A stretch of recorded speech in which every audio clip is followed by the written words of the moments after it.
Unindo estratégia, criatividade e mídia, a Amplify atua em diversos canais para construir conexões autênticas entre marcas e consumidores. A agência foi eleita a melhor no mercado brasileiro em 16 categorias diferentes, incluindo a satisfação do cliente. Para falar sobre esse trabalho super premiado, o JR Trade de hoje vai receber Andréa Siqueira, sócia e Chief Creative Officer da Amplify. Seja muito bem-vinda, obrigada por estar aqui com a gente, Andréa. Muito obrigada pelo convite, é uma honra. Bom, se você chegou agora, seja bem-vindo. O JR Trade é transmitido pela Record News, também está nas plataformas digitais da Record. Você pode ouvir a gente também na versão podcast no seu tocador favorito do gênero. Bom, Andréa, para começar a nossa conversa, eu queria falar o seguinte: a Amplify, ela nasceu em 2011, já na era digital, né? Mas houve tantas transformações desde então.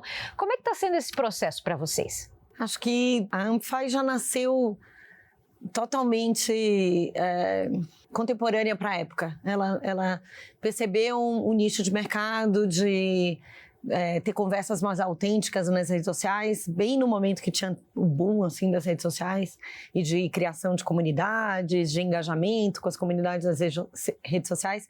Então ela sempre se posicionou de um jeito independente, ágil e diferente. E aí eu acho que ao longo do tempo, justamente pelo bom trabalho que a Amplify foi fazendo, né, quando ela começou, ela foi criando mais confiança dos clientes e foram crescendo os negócios e a participação da Amplify em outras áreas também, que não só no digital. Hoje a gente é uma agência nativa digital, a gente fala que a gente é cronicamente online, mas a gente tem clientes de diversos tamanhos e a gente atua em todos os pontos de contato, que são muitos hoje. Agora, adoramos aqui no JR Trade falar sobre cases e tem um bastante especial, aliás, vão ter alguns, mas agora eu quero falar de uns da Risqué, né, aquela marca de esmaltes, que houve uma collab com a Chili Beans, empresa de óculos. Vocês fizeram uma homenagem para mulheres icônicas no mural do Beco do Batman, que é um lugar turístico aqui na capital paulista. Como foi o processo e o desenvolvimento desta campanha, dessa peça para vocês? A Risqué, ela tem o propósito da marca sempre foi uma coisa de você valorizar a autoexpressão e de empoderamento. E o empoderamento, ele passa até por de todas as pessoas, na verdade. É quase como se fosse assim, uma linguagem que você usa as cores e usa a sua autoexpressão para você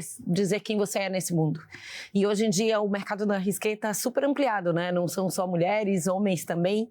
Então, quando a gente veio essa collab com Chili Beans, que é bem icônica também no mundo da moda, tem uma coisa de estilo próprio e de se expressar através das cores, fazia sentido a gente meio que resgatar e homenagear mulheres incríveis através das suas autoexpressões. E tem uma curiosidade, esses painéis foram pintados com esmalte.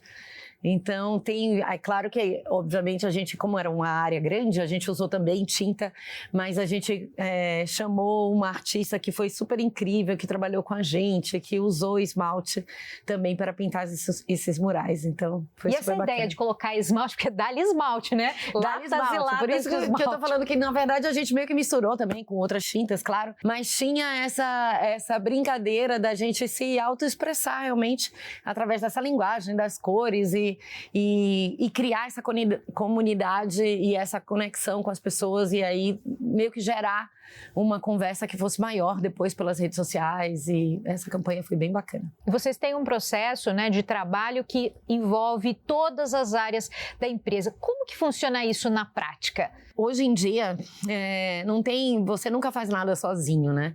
Não só nesse trabalho de Risqué, como nos nossos trabalhos de Piracanjuba, Outback, Ruffles, Perdigão, enfim, a gente trabalha muito todas as áreas juntas em torno de grandes ideias, do início ao fim, trabalhando em parceria. Então, desde que a gente conversa com os nossos clientes, a gente sabe sobre os problemas a serem resolvidos, a gente volta para casa e a gente tem uma reunião de kick-off com todas as áreas. Então, assim, mídia, planejamento, criação, a gente senta junto, a gente planeja o que seriam os caminhos, talvez, que a gente pudesse abordar para solucionar aquele tipo de problema. A gente volta, faz uns checkpoints com os clientes também para poder ver se a gente está no caminho certo. No meio desse processo, eu acho que cada pessoa ela aporta importa ideias bacanas ao longo do processo. Então, a gente acredita muito que o que a gente faz é um trabalho de criatividade que não está só na área da criação. Então, eu preciso que o planejamento também seja criativo, eu preciso que a mídia também seja criativa, eu preciso que o atendimento também seja criativo. Eu acho que é dessa junção que nascem as melhores ideias, mais gente sentado à mesa, criando. Vamos já falar de um case aqui que foi sucesso no TikTok, né? Desafio Balduco Lover. Conta um pouco mais desse projeto pra gente, como que surgiu a ideia e o resultado, a marca ficou contente, como que foi? Balduco é um cliente muito especial, que ele está numa jornada, uma marca que é muito amada, que está em quase todos os lares do Brasil, e ela está numa jornada de rejuvenescimento, assim, de se manter viva entre os jovens da geração Z que consomem snacks de outro jeito, né, assistindo conteúdo, jogando videogame. Então, eu acho que a gente tinha ali um desafio de mostrar que os produtos Balduco, eles também podem entrar em outras receitas e meio que se apropriar de algo que já existia nativamente no digital. O TikTok é um canal que as pessoas compartilham receitas, que as pessoas compartilham já muito bastidores, né, do que fazem em casa, e a gente já tinha visto em social listening que tinha muita receita já sendo feita com Balduco, misturando, quebrando os cookies, e aí a gente fez um mission engajando essa comunidade para que essa comunidade participasse. A gente escolheu 4 pessoas que tinham mais votos no meio dessa seleção, e aí a gente fez um reality que foi um desafio num formato vertical, com menos de 2 minutos por episódio, mas que foi super bacana de fazer. Nós que trabalhamos com jornalismo sabemos do desafio eu falo que é colocar um elefante dentro de um envelope, né? Exatamente. Então eu fico imaginando para vocês também que têm ideias brilhantes e querem, né, mostrar, e a gente só pode se limitar naquela caixinha. Não, e um desafio que tinha que ser 1 minuto e 99, era uma coisa cravada, assim, para a gente poder rodar a comida, e um desafio a gente teve que fazer uma planta, assim, do espaço para poder a gente conseguir ter sempre 2 e 2 participantes meio que competindo entre si, fazendo uma receita e num espaço, né, apertado de uma vertical, mas foi super desafiador e bacana de fazer. Que bacana. Vamos trazer aqui, então, para o papo um terceiro case, que esse é o último que eu quero falar, em relação à campanha Desaparecidos da Piracanjuba. Esse projeto é diferenciado, né? Essa é uma ideia que ela já existe há algum tempo na agência, porque imagina, colocar uma ideia dessa de pé leva tempo e precisa muito da agência e cliente estarem juntos com um objetivo em comum de fazer uma ideia acontecer.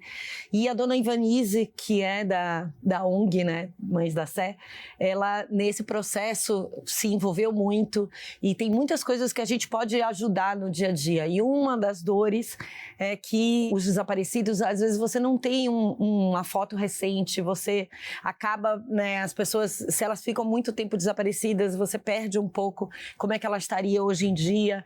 Então, eu acho que foi um trabalho muito feito em prol de trazer uma solução para o dia a dia dessas famílias que gostariam de ter os seus entes queridos de volta, e como que a gente poderia realmente prestar um serviço e ajudar. Piracanjuba tem uma capilaridade que está em 90% dos lares do Brasil. Então, você usar as embalagens de leite para trazer essas fotos atualizadas com AI, então você traz algo que, a princípio, né, tem uma grande discussão ética sobre, né, usar fotos falsas ou verdadeiras, mas você usar essa ferramenta para atualizar fotos de acordo com, conversando com parentes, sabendo mais sobre os próprios familiares e traços que você pode trazer para essa atualização das fotos, e estampar isso em embalagens pelo Brasil inteiro, é um trabalho todo muito bonito e que ajudou muitas famílias a se reencontrarem. É um trabalho que ele não parou ali.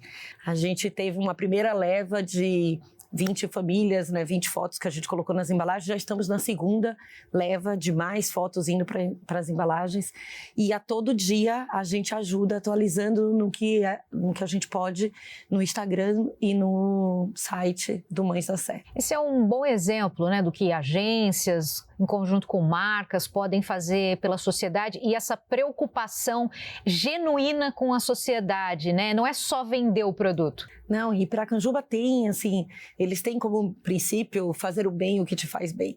Então já é um princípio da companhia, a companhia já tem, no meio desse processo, eles realmente fizeram uma fundação Piracanjuba, para não só tratar desse tema, mas ficar aberto para outros temas que são importantes para a sociedade num futuro próximo. Então, é um trabalho bem bonito do cliente, né, da Piracanjuba, e a gente fica muito orgulhoso de poder fazer parte dessa história. O que você considera o diferencial dessa campanha da Amplify também, que acabou levando um leão de bronze em Cannes, né? Essa campanha tem sido reconhecida não só nos festivais, mas também a gente, né, pelos nossos pares e pela sociedade em geral. Ela tem vários comentários, sentimentos positivos nas redes sociais da própria Piracanjuba. E sim, a gente foi bem em alguns festivais internacionais que também estão inaugurando as suas categorias de AI. Então isso aconteceu no Clio, isso aconteceu no show, isso aconteceu agora em Cannes, porque eu acho que é algo concomitante com uma discussão que está bem grande agora no mercado sobre as novas tecnologias. Então os festivais internacionais também estão abrindo suas portas para isso, e aí eu acho que é um case que ele traz não só a tecnologia, mas um propósito atrelado a ela, né? Como é que foi lançar a Krispy Kreme aqui no Brasil? Porque, assim, já existia um buzz, mas a responsabilidade, né, de ficar com essa conta, como primeiro que foi uma conta deliciosa, porque toda vez que a gente ia fazer um brainstorm sobre Krispy Kreme e trazia donuts para casa antes mesmo da loja abrir, era um acontecimento dentro da agência. A responsabilidade de trazer uma marca que já é tão grande lá fora, ela começou desde o início com uma parceria também muito grande com a Cris, com os clientes Krispy Kreme, que desde o início a gente falou, a gente precisa trazer uma estratégia que está dando certo lá fora, mas de um jeito bem brasileiro. E uma das coisas que a gente tem muito é a gente sabe que só existe a chance de provar algo pela primeira vez uma vez, né? Tem vezes que a gente fica até com inveja daquela pessoa que está provando pela primeira vez e sentindo aquele gostinho pela primeira vez, porque a gente sabe quão bom é isso. Então a gente trouxe esse sentimento da primeira mordida, da primeira vez, para a estratégia do Brasil. Tem algo que eles já fazem lá fora, que é ter os drops. Os drops é quando você tem algumas amostras do produto, justamente numa praça que ela não existe, para que as pessoas possam experimentar. Mas a gente subverteu um pouquinho esses drops, trazendo o momento que as pessoas estavam experimentando pela primeira vez, e a gente fotografou esse momento, a gente filmou esse momento, pedindo autorização, claro, das pessoas, e usamos as pessoas reais na nossa campanha. Então, as primeiras fotos, as primeiras peças são pessoas reais provando pela primeira vez o Krispy Kreme. Então, eu acho que isso trouxe uma autenticidade também para a campanha e fez com que explodisse ainda mais. Quais são os pontos que você acha mais interessante, né, de marcas que vêm de fora, né, para o Brasil? Porque o consumidor brasileiro, ele é diferente, ele tem algumas características que você pode citar até aqui. Tem como você dizer, assim, se vocês fizeram uma comparação com alguns outros países para tentar trazer um pouco do que seria esse consumidor brasileiro? O brasileiro é muito social, né? A gente é um ser que a gente adora um WhatsApp, a gente adora redes sociais. Então, campanhas que você traga essa força de social listening, de conversa, são campanhas que, em geral, tendem a dar muito certo no Brasil. E é uma estratégia que a gente usa muito dentro do Amplify. A gente quer estar perto da cultura. A gente acredita que a criatividade ela é uma aceleradora de negócios e ela é uma linguagem da gente, é um retrato da cultura naquele momento, daquele país ou daquela comunidade, daquele povo. Então, se você bebe dessa cultura, de algo que já exista nativo, e você transforma um pouquinho e devolve, acho que são elementos para as campanhas explodirem, sabe? Assim, para a conversa realmente pegar fogo ali onde ela acontece no dia a dia. Como que as métricas não engessam vocês? É quase como se a gente pensasse que as redes sociais, elas são o teatro, né? A TV, o ensaiado, o produzido, ele é tipo um filme, né? Algo que você se planeja para colocar no ar, mas as redes sociais, a conversa está ali ao vivo, ela está acontecendo. Então, a gente sempre tem esse equilíbrio entre algo muito bem planejado, que nasça do core da marca, de algo que seja primordial ali, os assets daquela marca, mas a gente sempre leva em conta o que está acontecendo na cultura no momento. E a gente fala dentro do Amplify que a gente está sempre brifado. Quando a gente sabe exatamente qual é o tom de voz daquela marca, o que faz, como é que aquela marca se comporta no dia a dia, a gente está sempre brifado para as oportunidades que possam acontecer em cultura pop, no que está acontecendo no dia a dia do consumidor. E nessa junção do que está acontecendo na cultura com algo que faça sentido, que tenha um filtro da marca, que a magia acontece. A Amplify é uma agência relativamente jovem, mas que tem uma carteira perene, né, com clientes fiéis, digamos assim, né? Andorinha, a própria Risqué. Como manter bons clientes? Eu acho esse ponto muito importante, na verdade. Ao longo da jornada da Amplify, eu acho que tem alguns clientes que já estão com a Amplify há algum tempo, justamente pelo bom relacionamento e porque é uma criatividade que traz resultado para o negócio.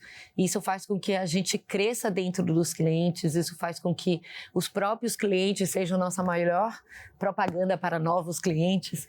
Então, eu acredito muito no relacionamento com grandes marcas, e a gente faz isso através do trabalho, de trazer resultados através de soluções criativas, e isso vai alimentando para que esse elo fique mais forte. E eu disse que esse é um ponto importante porque eu acho que o nosso mercado no Brasil, ele tende a ser volátil de vez em quando. E a gente está numa indústria que é muito sobre as pessoas, né? A gente sabe que trocam os profissionais de marketing, podem trocar de vez em quando as agências, aí entram processos de concorrência, e cada vez mais eu acho que o Brasil está se formando um mercado mais maduro, com relações mais respeitosas, e eu acho que nós como profissionais temos que lutar por isso, sabe? Por mais respeito no nosso mercado, por relações mais duradouras e respeitosas, porque ganha todo mundo. Uma parceria bem formada ganha o cliente e ganha a agência. É sobre uma sociedade, assim, né? A gente não consegue nunca dançar sozinho, precisa de dois para dançar. Queria saber um pouco sobre a sua carreira. Você voltou dos Estados Unidos, né? Teve um período que ficou por lá. E eu queria saber mais, né? Como é que foi essa volta? Explica um pouquinho pra gente da tua história, Andréa. Eu sou uma baiana que, né, fiz a minha carreira e a minha história aqui em São Paulo. Acho que como tantos que vêm de fora e a cidade abraça e dá muita oportunidade. Passei por grandes agências, tive uma oportunidade. Eu acho que a pandemia fez com que todo mundo repensasse um pouco, né, o que estava acontecendo na vida. E aí, nesse momento da pandemia, eu tive uma oportunidade e um convite para trabalhar em Chicago como diretora de criação executiva de uma conta global, enfim, dentro de um desafio novo que eu acho que me fez fazer. Acho que eu já tinha conquistado várias coisas interessantes aqui no Brasil. No momento eu estava à frente da BTC como VP de criação da BTC, eu tinha ganho o Caboré como criativa do ano em 2019 e tinha essa vontade, esse desejo de ir para um mercado ainda mais maduro do que o brasileiro, que é o mercado dos Estados Unidos, e fazer coisas grandes, com verbas grandes. E acho que esse período foi muito interessante de ver não só que a gente é muito bem visto lá fora, a gente tem uma reputação criativa muito boa, e o fato da gente trabalhar com criação e mídia dentro de uma mesma estrutura fez com que eu chegasse também no mercado americano, que é um mercado apartado, que existem os birôs de mídia e as agências são boutiques criativas e não tem mídia dentro da agência, com um olhar diferente. Isso foi muito bacana. Então, eu acho que eu trouxe o meu olhar de trabalhar com mídia e criação integrada para os Estados Unidos, e eu voltei de lá com um olhar mais de construção de marca de um jeito mais objetivo, de processos de um jeito mais lisos, sem fricção, e de ter esse olhar de cada vez mais a cultura pop estando junto das marcas de um jeito estruturado, não de um jeito meio que uma ideia aqui, outra ali, mas quanto mais a gente consegue ter marcas estruturadas com os seus assets claros, mais a gente consegue aproveitar da cultura pop na hora que a cultura pop... É quase como se você precisa de muito planejamento para estar pronto ao vivo, né? Para estar pronto de uma hora para outra. Então, o de uma hora para outra nunca é realmente de uma hora para outra. Você está planejando antes, você está pronto antes. E que tendência você acha que tem para os próximos anos, né? Os Estados Unidos acaba sendo ali uma referência, né? De boa publicidade, de ideias bacanas, de tecnologia, né? O que você pode trazer para a gente, dizer para a gente que você acredita que seja uma tendência para cá? Eu acho até que a gente está ditando uma tendência de ter criação e mídia juntos. Eu acho que esse movimento está começando a acontecer nos Estados Unidos também. As agências de mídia lá, os birôs de mídia estão fazendo núcleos de criação dentro deles. Do lado de lá, existe justamente porque eles têm uma força cultural muito grande de um mercado de entretenimento. Eu acho que isso também está influenciando aqui para que a gente fique cada vez mais forte também, não dependendo só das grandes mídias, mas a gente tem esse olhar da cultura pop também ditando algumas coisas para as marcas. Então, eu acho que tem um mix. Eu acho que a gente tem muito o que ensinar e a gente tem muito o que aprender. Que bom, que orgulho. Agora, e também em relação a essa coisa de quem está entrando na área, quem está estudando, que tem vontade de entrar para o mercado, o que se procura num profissional hoje? A gente tem que sempre estar antenado para as coisas que estão acontecendo. Então, eu falo muito assim para os jovens e até para os meus filhos, né? Seja curioso. A primeira coisa é você se manter curioso, porque a curiosidade te leva a tentar entender o que você não sabe, a tentar procurar as ferramentas que você ainda não domina, a tentar... Tem muita informação hoje em dia, né? A gente pode visitar grandes museus num clique. Então, assim, o conhecimento está aí para a gente aproveitar. Então, mantenha-se curioso, busque. Vou aproveitar que eu li ontem, estava lendo ontem, uma questão de o que as empresas talvez procurem para agora, que não são mais especialistas, mas que são generalistas, que fazem uma espécie de uma curadoria. Sabem um pouquinho de tudo, mas de uma maneira inteligente. Sabem falar de psicologia, neurologia, de repente de comunicação, sabem mexer com inteligência artificial ou muito bem em ferramentas de aplicativos de celular e que sabem dosar e mexer nesse conjunto para trazer um profissional interessante. Talvez seja isso? Eu acho que para a gente ser esse profissional, precisa ter repertório. E repertório é com conhecimento. Então, é por isso que eu volto no seja curioso e busque o conhecimento.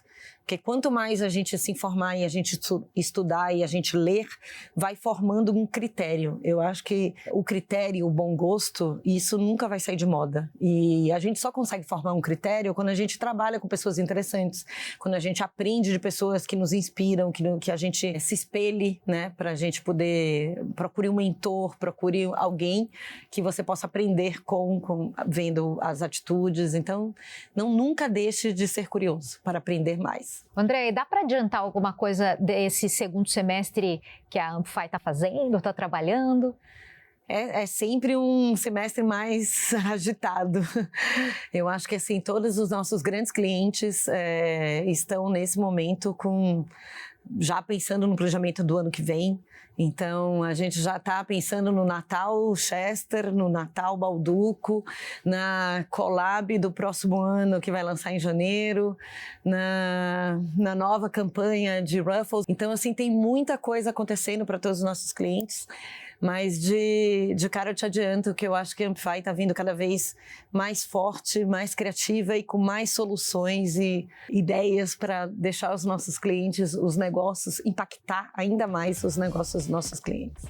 Muito obrigada pela conversa deliciosa, Andréa. Obrigada, foi um prazer. Muito obrigada pelo espaço. Obrigada a você, que também ficou aqui com a gente. Olha, os novos episódios ou esse episódio fica sempre disponível nas plataformas digitais da Record. Também tem a nossa versão em podcast, se você preferir ouvir. E também tem a transmissão pela Record News. Eu te aguardo na próxima. Até lá!